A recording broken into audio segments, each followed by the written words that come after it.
Did you catch the news about Indonesia seizing land from the world's biggest nickel mine? If not, let me break it down for you. Because what's happening at the Weda Bay nickel site is a story about business, the environment, and the rights of people who rarely make headlines. So here's the scoop.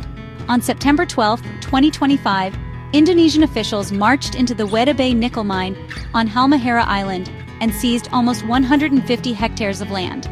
Why? The company there, Weda Bay Nickel, a joint venture with ties to French, Chinese, and Singaporean giants, was accused of operating on forest land without proper permits.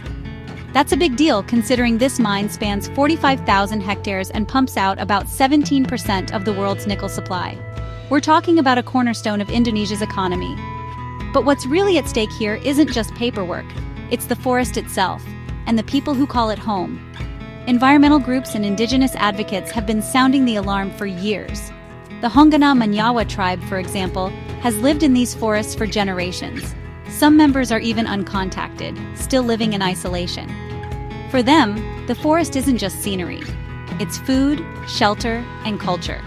But as mining and deforestation move in, their way of life is disappearing. The company says the seized area was just a quarry for construction materials, not a mining hotspot. They claim their main operations are unaffected and that they're cooperating with officials to clarify permits. But activists aren't convinced. Melki Nahar from the Mining Advocacy Network says this move is a drop in the bucket and wants the government to give the land back to the communities most affected. Here's the twist. Indonesia's government isn't just looking at this one mine. They're investigating forestry violations across the entire mining and palm oil industries. And that matters, because after banning nickel exports in 2020, Indonesia has made mining, especially nickel, a pillar of its economy, contributing nearly 9% to the country's GDP. So, what does this mean for the environment, and for the people living in these forests?